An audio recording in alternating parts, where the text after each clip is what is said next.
Conflict can be heartbreaking and it can be very challenging. When I first started my business, every issue we had, I took to heart and I'd cry about it.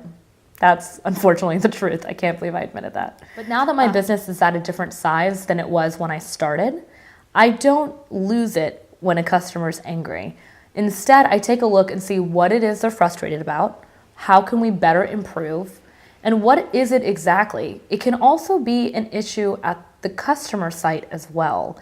And before and growing up in a house, my parents always said the customer is always right. But I've actually learned that over time, that's not always true. And I've learned to balance that out. You know, when I lose a client, I don't lose it anymore. It just wasn't meant to be, and that's okay, and I can sit with it. And maybe we're just not the best fit, and I'm totally okay with that. I also make sure that I have great refund policies. We refund them. We tell them we're so sorry we weren't a good fit. We'll actually recommend them to other companies. And we really try to keep the emotion levels down. I'd say I deal with conflict about when it comes to a customer, we've really dialed it into a science with our clients.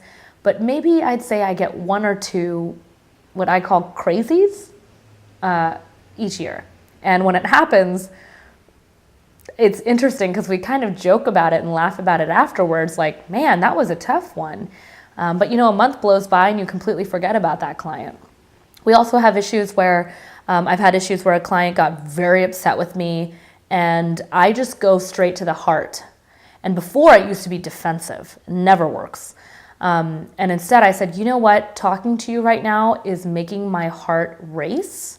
I need some time to think about what you've said. I need to write it down.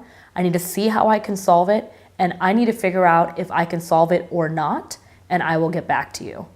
And most of the time, either they'll keep rattling on and I'll just have to repeat myself, but I'll explain, look, I care about you. My goal was obviously never to cause this kind of frustration. It's never my intention.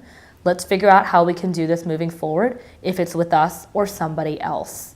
And I make that clear, the somebody else part, because I'm setting a boundary stating, if we can't be the right fit and if you feel that it's appropriate to speak to me this way, we can find you another solution.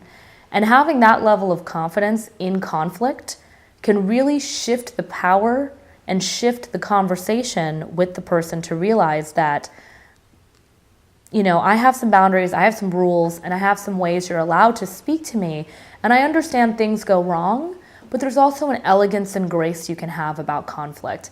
And I have rules around it, I have boundaries around it, and I don't let it faze me, because really when someone is angry or hurt, it has to deal with themselves and usually not you. And it could be a portion of it could deal with what you've done wrong. But when they're getting that out of hand about something, really it has to deal with something internally there.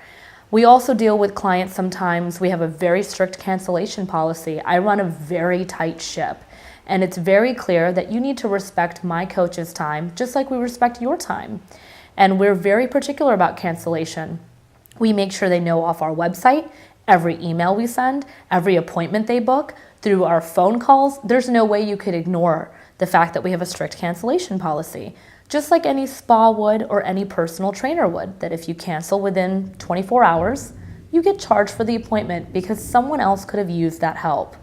And when we set those kind of rules and boundaries, it can create conflict, but they're rules and boundaries for a reason, because we respect our time and we respect their time. And so if you're really clear, a lot of times you can avoid conflict.